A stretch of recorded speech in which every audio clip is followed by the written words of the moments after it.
नमस्कार सर्वांना, स्वागत आहे तुमचं माझ्या आजच्या एका नवीन ब्लॉगमध्ये।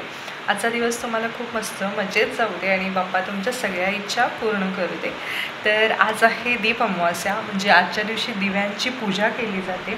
उद्यापासून श्रावण मास आरंभ होतो, त्यामुळे आजच्या अमावास्येला छान दिव्यांची सुबक अशी मांडणी केली जाते, छान पूजा केली जाते। तर आज मला पण दिव्यांची पूजा करायची होती, दीपपूजन करायचं होतं, त्यामुळे ती पण प्रिपरेशन माझं चालू होतं। तरी घरातली सगळी कामं पटपट आवरली, मी पण मस्त फ्रेश झाले, तयार झाले आणि आता म्हटलं पूजा करायला घेऊया, चला मग। जसं माझं सगळं आवरून झालं तसं मी आधी सगळ्यात पहिली ज्या पणत्या, समया, दिवे वगैरे जे काढून ठेवले होते ना ते स्वच्छ करायला घेतले। दरवर्षी ॲक्च्युली मी हे आदल्या दिवशीच करते, बट काल जरा काही कामामुळे मला पॉसिबल झालं नाही, तर म्हटलं आता सकाळी आवरलंच आहे तर लवकर करून घ्यावं। त्यामुळे सकाळी उठले, लवकर सगळं आवरलं आणि आता म्हटलं हे दिवे वगैरे पण स्वच्छ करून घ्यावे। ते छान पितांबरीने सगळे दिवे, पणत्या, समया हे सगळं स्वच्छ करून घेतलं मी।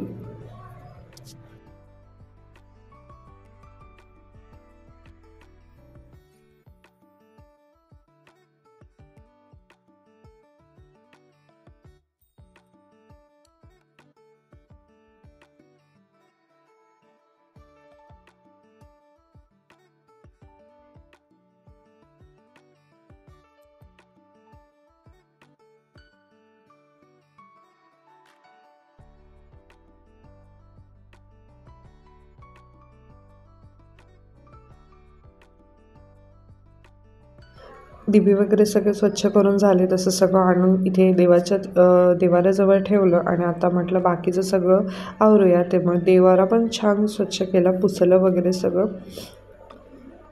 त्यानंतर आधी देवपूजा करून घेतली आणि नंतर म्हटलं मग दिव्यांची पूजा करावी।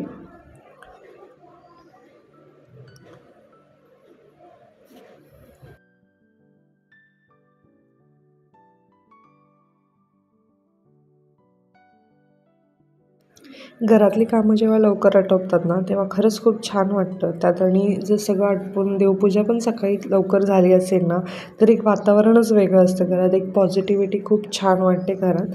त्यामुळे मला तरी फार आवडतं, म्हणून शक्य होईल तेवढं लवकर उठून जर करता येत असेल तर तेवढं करायचा मी प्रयत्न करते। बऱ्याच वेळा काही ना काही कारणामुळे पॉसिबल होत नाही, कारण आत्ता अद्वैतची स्कूल पण आहे, त्याला पण तयार करायचं असतं, त्याचं आवरायचं असतं, त्यामुळे वेळ होतो मला सगळं।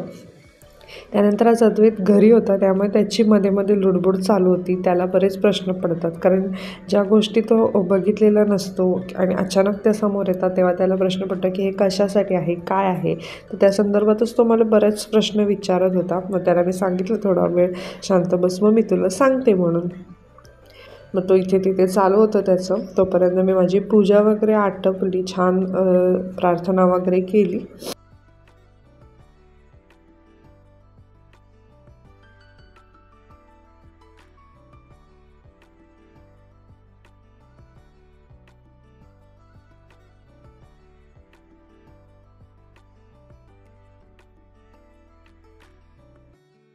देवपूजा करून झाली तसं मग मी दिवे पण आवरायला घेतले, म्हणजे दीपपूजनसाठी जे लागणारं साहित्य होतं ते सगळं तयार करून घेतलं, म्हणजे पूजा करताना सगळं हाताशी मिळावं यासाठी। त्यानंतर ती सगळ्या समयांमध्ये वाती वगैरे घालून घेतल्या।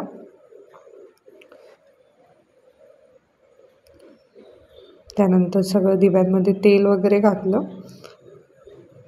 आणि पाटाची छान मांडणी केली, त्यावर छान असं कापड अंथरलं।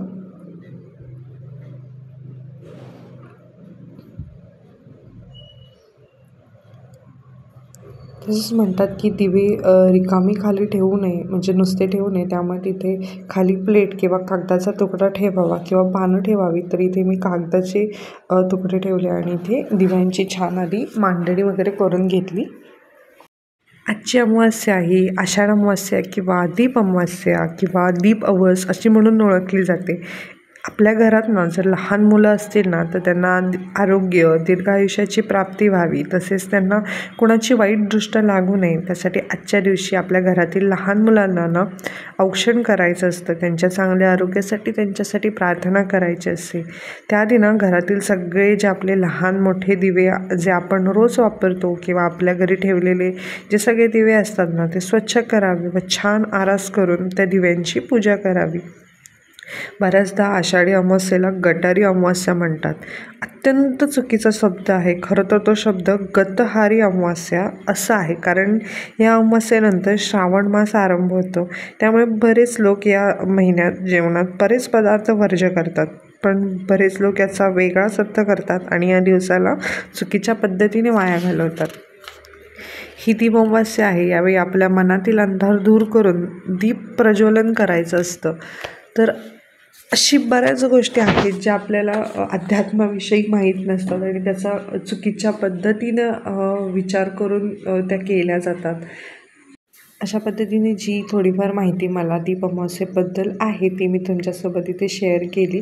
माझं पण इथे दीपपूजन वगैरे करून झालं. खूप छान प्रसन्न वाटत होतं. घरात दिव्यांची जी आरास केली होती त्यामुळे खूपच छान वातावरण होतं.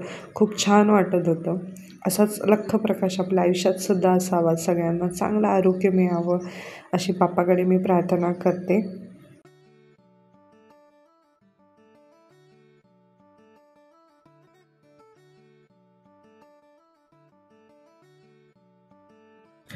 देवपूजा वगैरे करून झाली त्यानंतर मग माझं डेली रुटीनमधलं आणि एक काम जे मला फार आवडतं करायला म्हणजेच दारासमोर रांगोळी घालायला. मी खूप आवडीने हे काम करते. मला रांगोळी घालायला फार आवडतं. त्यामुळे जेवढं शक्य होईल तेवढ्या वेळा मी दारासमोर रांगोळी काढते.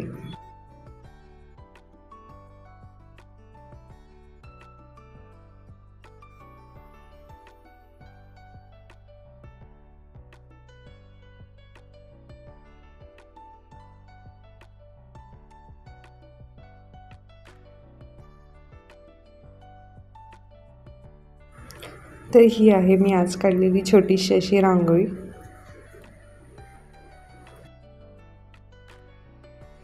रांगोळी घालून झाली तसं मग मी अद्वैतला औक्षण करायला घेतलं. त्याला पण औक्षण केलं. त्याला त्याच्या चांगल्या आयुष्यासाठी, आरोग्यासाठी, त्याला दीर्घायुष्यासाठी बाप्पाकडे प्रार्थना केली.